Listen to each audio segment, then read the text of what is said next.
Donc de pardonner notre foi un peu faible, parce que quand on nous a demandé de témoigner, on s'est dit avec Marie-Christine, t'inquiète pas, il y aura que 10 jeunes.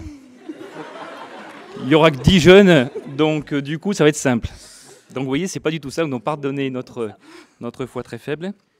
Et puis la deuxième chose, on est un petit peu troublé, on ne nous avait pas dit qu'à la fin du repas, il y aurait un témoignage d'Anthony, une star. Alors passer après lui, ça va pas être simple. Voilà. Alors, juste pour la petite blague, il est passé chez nous il n'y a pas longtemps. Alors, la Providence a fait qu'il est passé, oui, chez nous il n'y a pas longtemps. On a hébergé quelques jeunes, donc c'est un signe. Hein. On a hébergé des jeunes il y a quelques temps chez nous. Et puis, on se retrouve face à vous, donc c'est assez magnifique. Et donc, ils sont passés chez nous parce qu'il neigeait. Donc, Notre-Dame-des-Neiges, la neige, voilà. Donc, par rapport à Marseille, on ne transpire pas, mais chez nous, il neige. Voilà. Donc, on va se présenter donc, rapidement. Donc, Marie-Christine et Nicolas Fargère, on vient donc d'un village qui s'appelle Bellevue-la-Montagne, donc situé à 30 km à peu près au nord du Puy-en-Velay. Et nous avons 5 garçons. Donc, je me suis trompé hier, excusez-moi, c'était une équipe de basket.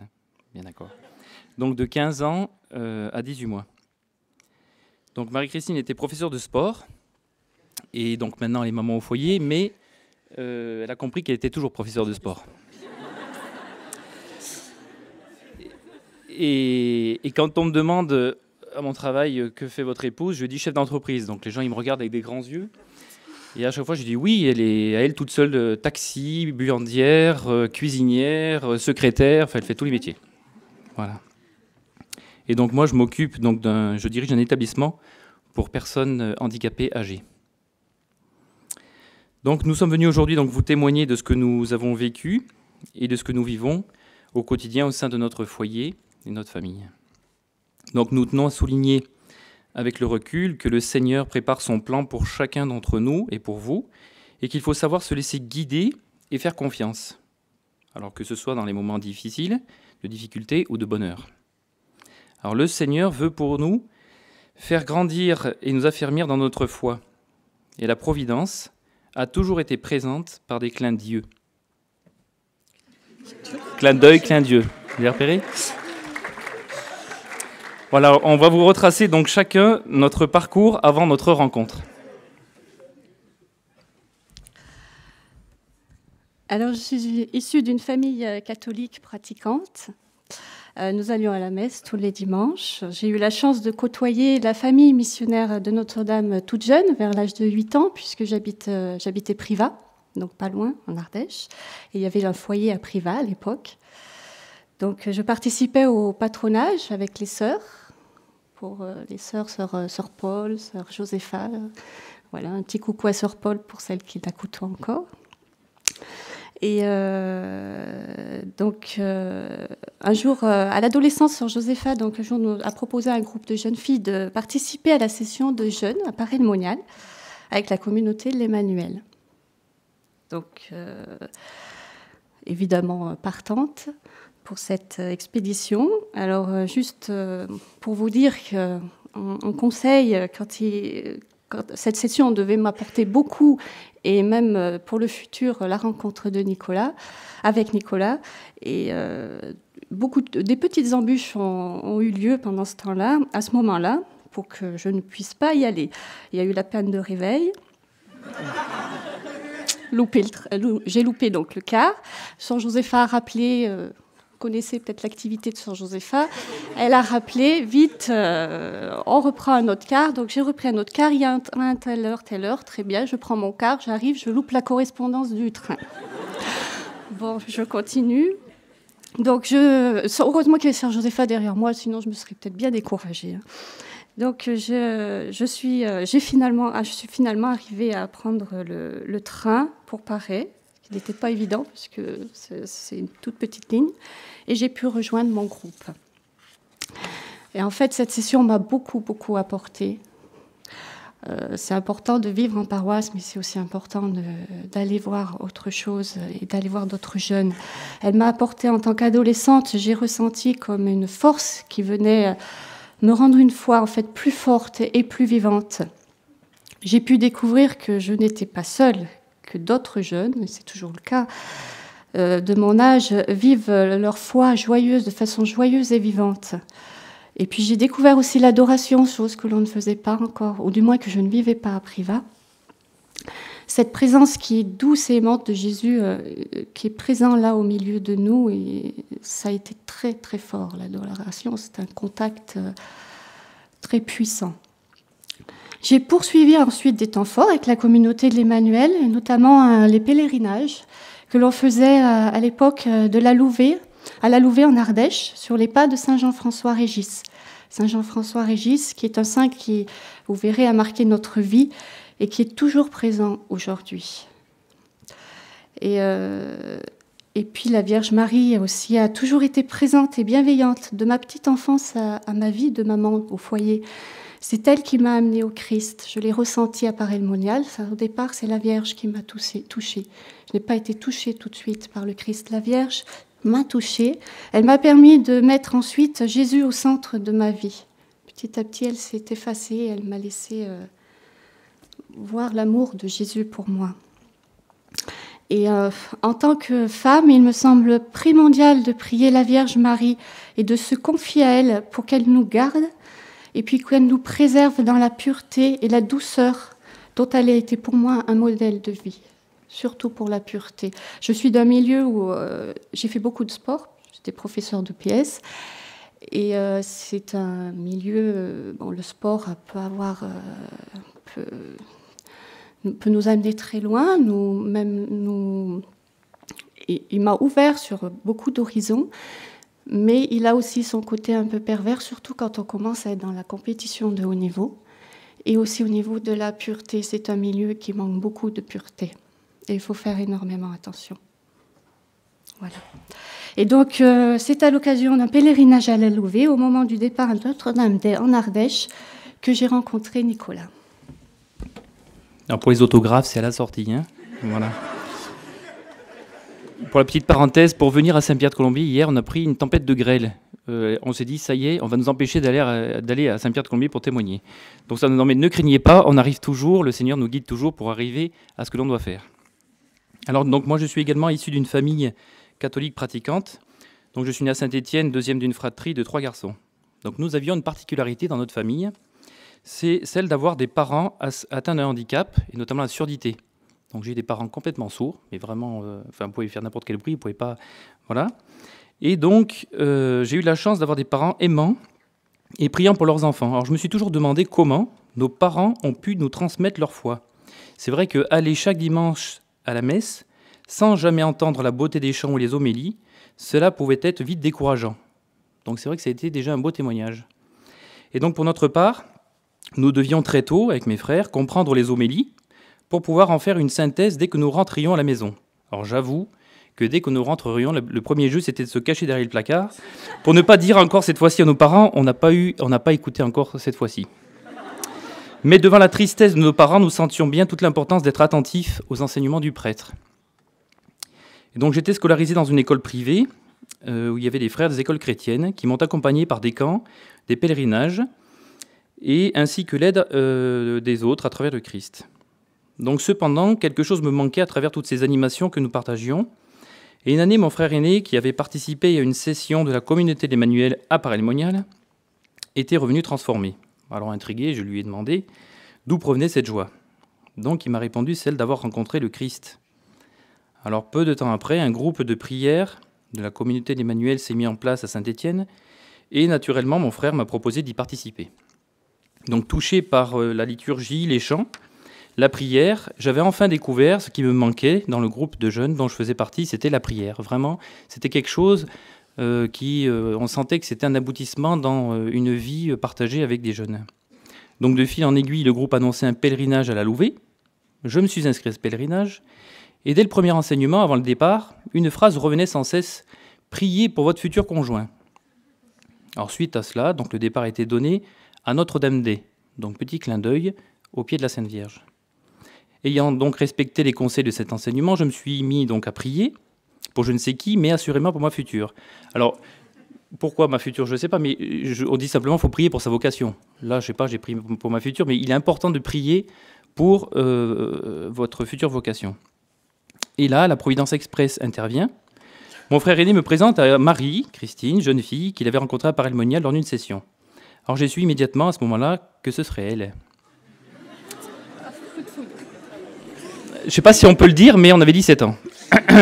Alors, à cet instant du témoignage, est-ce que vous pensez qu'il faut poursuivre ou connaître déjà la fin de l'histoire ?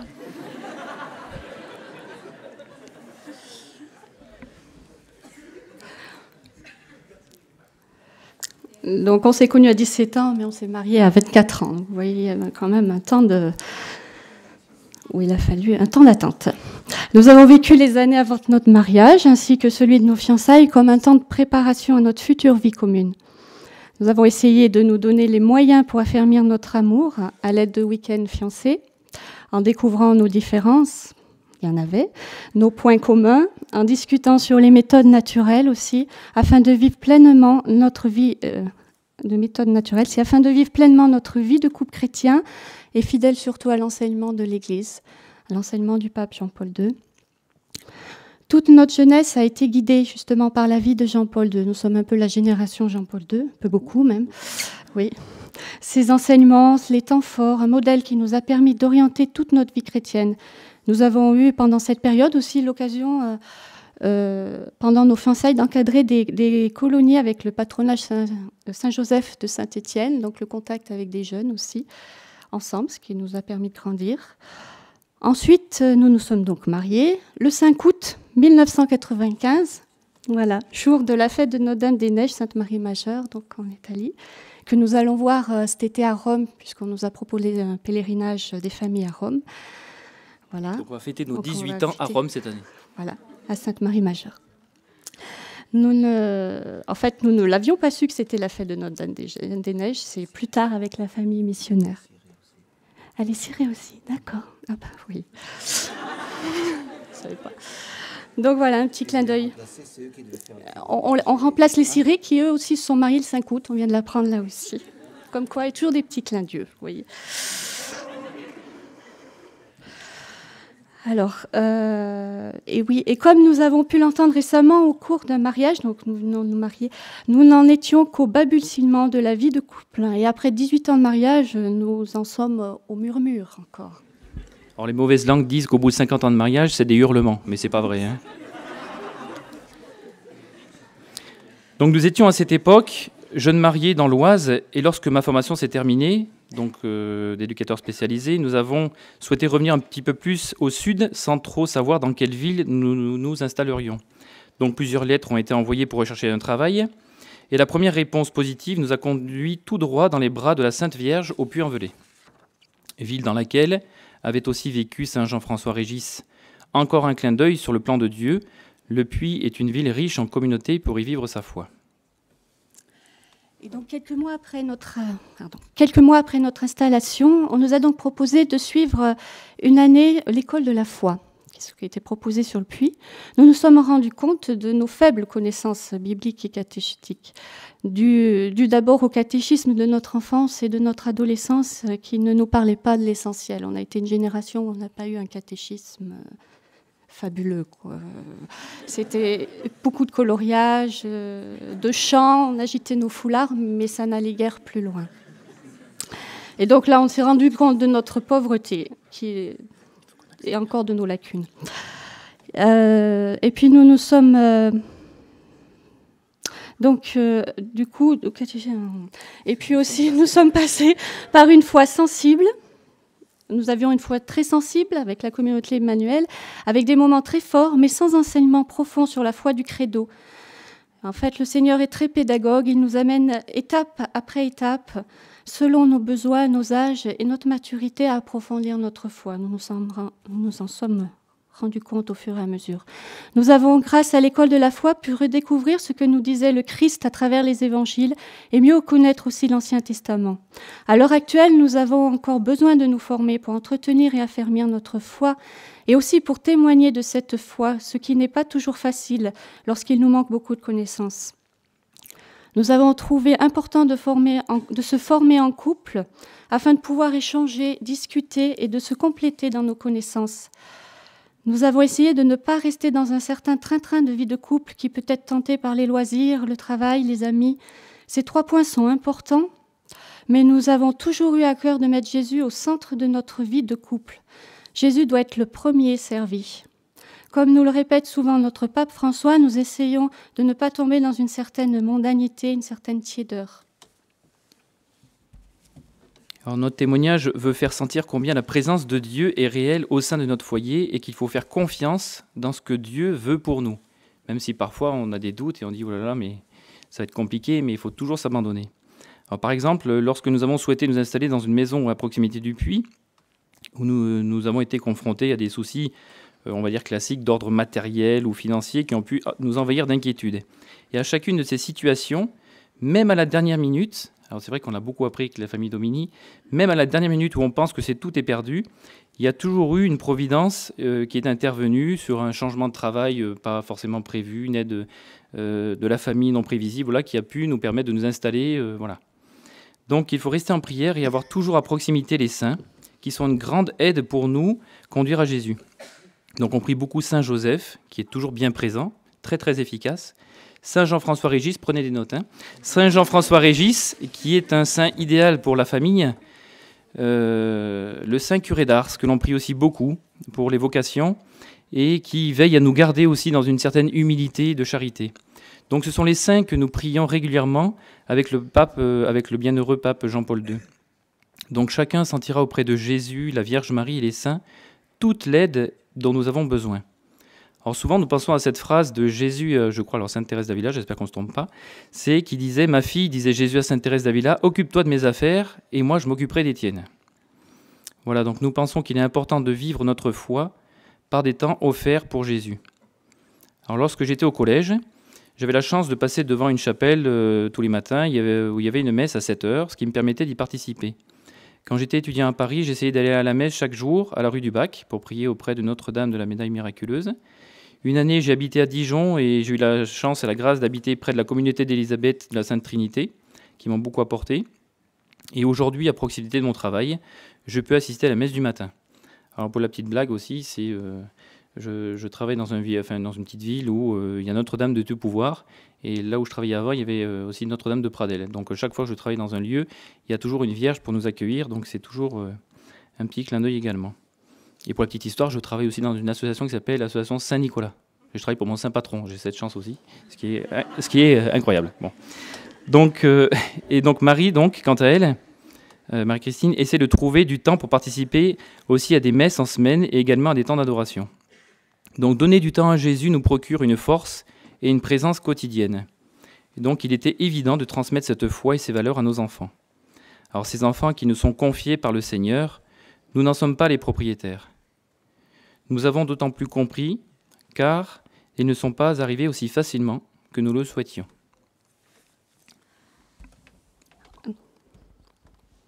Souffrant d'une hypofertilité, notre fécondité s'en trouva amoindrie.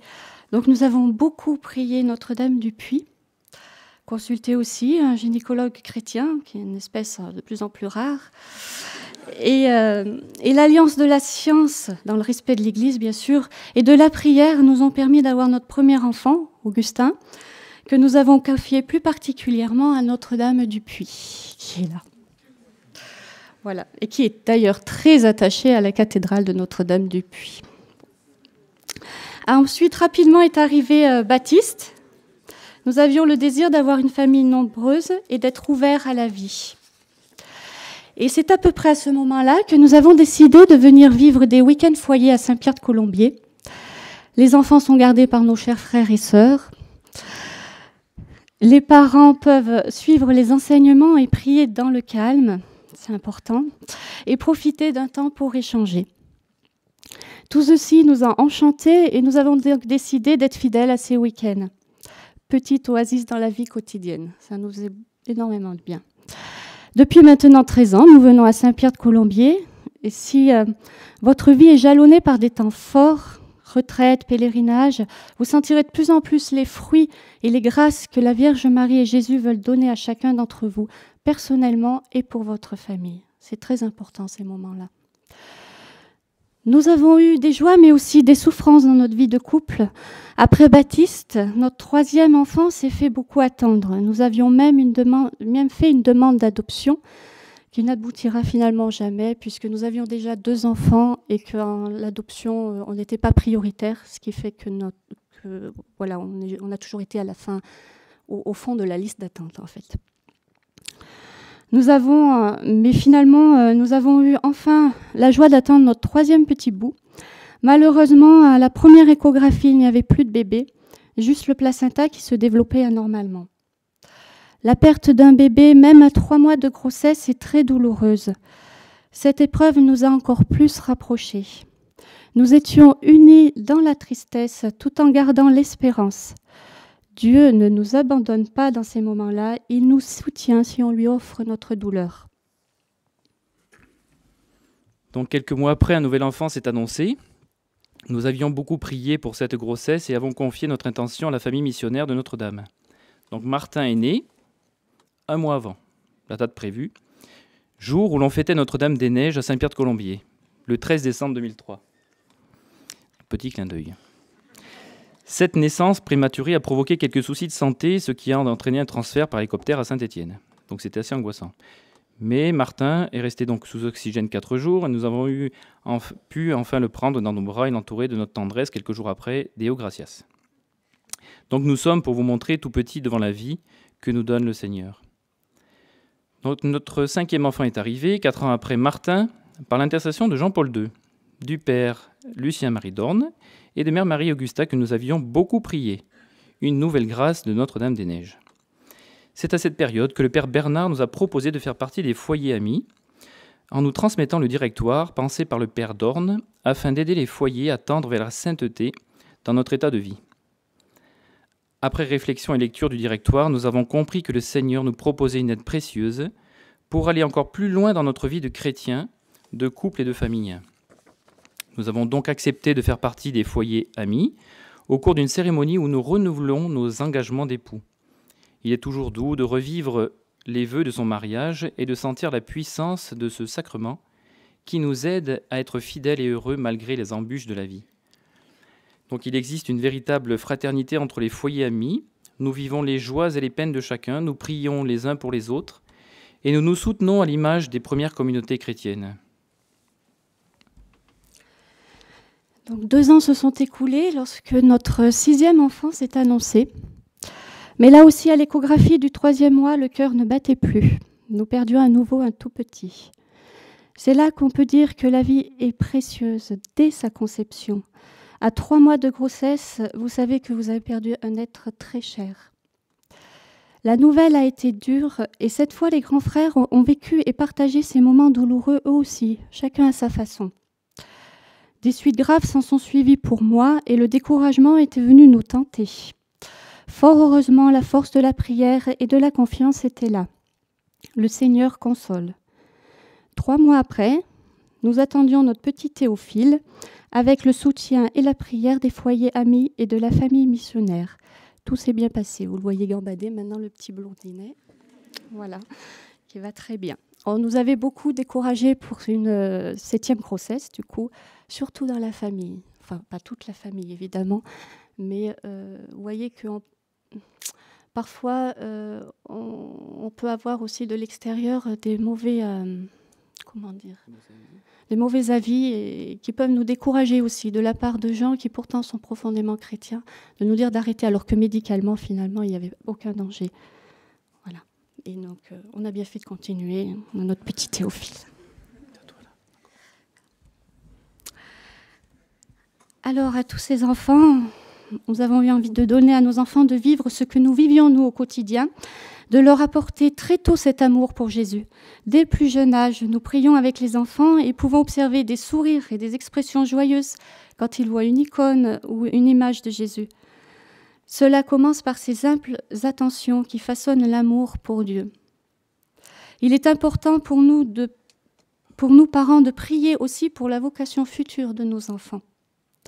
Prier Dieu que chacun puisse vivre selon l'Évangile est une des grâces que l'on peut demander.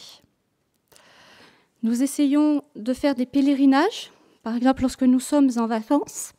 Dans le choix de nos réservations, nous veillons à ce qu'un sanctuaire ou un monastère soit dans un rayon proche pour pouvoir prier en famille et découvrir aussi de beaux lieux de prière.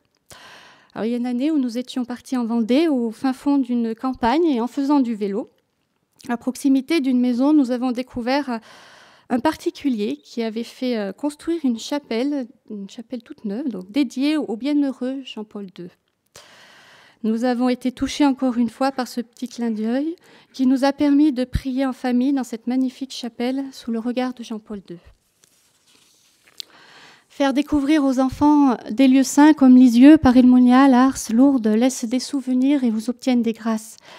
Il est important de témoigner auprès de nos paroisses, aussi de tout ce que nous pouvons vivre à l'extérieur, de ce que nous vivons en famille, mais il est aussi tout important de se ressourcer, donc pour nous, auprès de Notre-Dame-des-Neiges, avec la famille Domini. On va vous faire aussi partager une grande dévotion que l'on a auprès du Sacré-Cœur. Alors, je crois que certaines connaissent cette petite histoire, mais on aime bien la raconter parce que c'est quand même un joli clin d'œil. Donc on prie aussi souvent la confiance envers le Sacré-Cœur. Lorsque nous avons acheté notre maison donc, à Bellevue-la-Montagne, elle était en ruine. C'était un choix qu'on voulait faire, donc de restaurer cette maison. Alors déjà, on nous avait dit, non, mais celle-là ne vous intéressera pas. L'agent immobilier nous a dit, celle-là, c'est pas pour vous. Écoutez, montrez-la nous, on verra bien. Alors c'est vrai que c'était une ruine. J'ai dit, mais c'est exactement celle-ci. Il dit, ah bon, mais vous êtes fou. Si, mais c'est celle-ci. Alors pourquoi, je ne sais pas, mais c'était celle-ci. Elle était grande, bon, peu importe. Mais on savait que c'était une ancienne colonie. Et puis, c'était une écurie. Ça avait servi de tout un tas de choses. Mais à l'origine, une école de frères. Voilà uniquement ce qu'on savait. Et donc nous avions donc investi dans cette maison.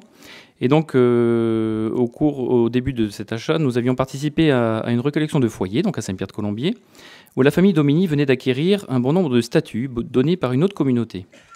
Alors, face à ce nombre important de statues, la famille missionnaire s'est proposée d'en donner une à chacun des foyers présents. Toutes les statues y étaient représentées, les Vierges de Lourdes, des saints, etc. Et à notre passage, on nous a remis une statue du Sacré-Cœur, et on a été très honorés et touchés par ce don. Cette statue était à restaurer. Et en rentrant chez nous,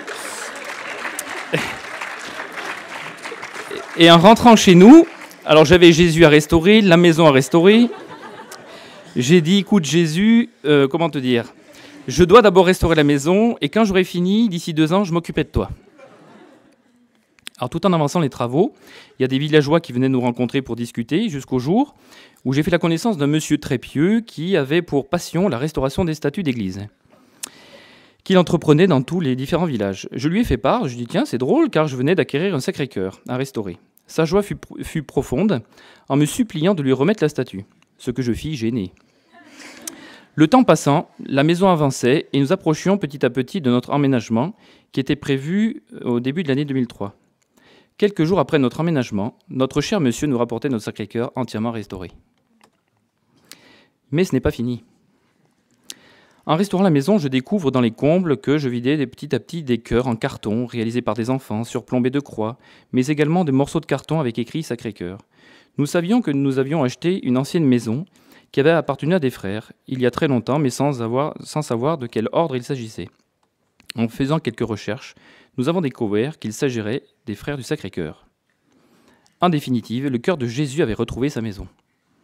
Mais encore, 7 ans plus tard, à 5 km, alors on habite en pleine campagne, quand même, 1000 mètres d'altitude, vous voyez un peu le tableau, à 5 km de notre maison, un nouveau monastère s'est installé, il y a 4 ans, à peu près 3-4 ans, en pleine campagne, une nouvelle communauté, sous le titre de Fraternité Cœur de Jésus.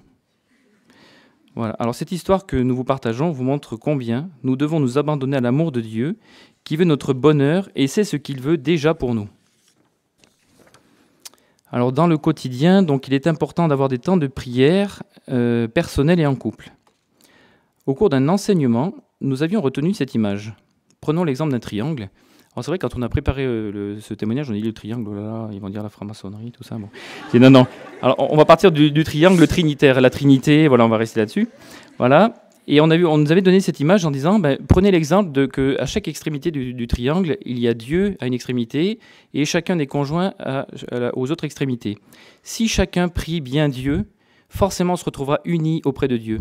Donc si effectivement il y a un des conjoints qui, non, ça sert à rien de prier, et qu'il y a un des conjoints qui prie Dieu, on se courra toujours après finalement. Donc il est important de finalement toujours bien prier chacun, alors déjà l'un pour l'autre, mais à Dieu, parce que forcément on se retrouvera Vous avez compris le dessin? Voilà. On avait été touchés par cette image. On a bientôt fini, hein, rassurez-vous. Ne vous inquiétez pas. Alors, nous prions également en famille chaque soir, malgré parfois quelques perturbations des plus petits.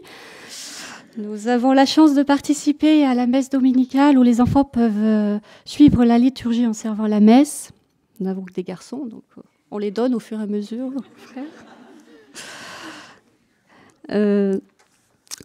Les enfants sont heureux de pouvoir y participer. Nous souhaitons éduquer nos enfants dans l'amour de Dieu en utilisant tous les moyens que l'Esprit Saint a inspirés à l'Église. Les week-ends foyers, les week-ends ados avec la communauté, les groupes de caté, le groupe de Yucat au collège aussi qui sont proposés, la fréquentation du monastère donc avec les offices, l'adoration. Tout cela nous permet de faire grandir nos enfants dans la foi et dans l'amour pour Dieu. Chaque enfant est différent et nous trouvons essentiel de faire en sorte que chacun trouve sa foi, sa voie, son chemin qui le mène vers Dieu tout en apprenant les exigences d'une vie chrétienne.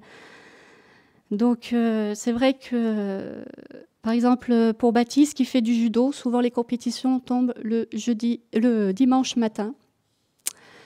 Et là, et il le comprend, on passe la messe, c'est la messe qui passe en priorité le dimanche matin. Voilà. Bon, et s'il y a une compétition de judo le dimanche après-midi, il peut y aller, là, du coup. Mais bon, il le comprend bien, il comprend l'importance que c'est le Christ avant tout. Nous essayons donc de vivre le jamais rien l'un sans l'autre, et cela unit le couple dans le sacrement de mariage.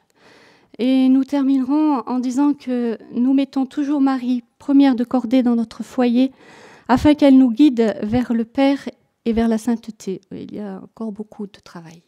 Beaucoup. Et sinon, vous voulez simplement terminer en vous disant peut-être à dimanche, et on lâche rien.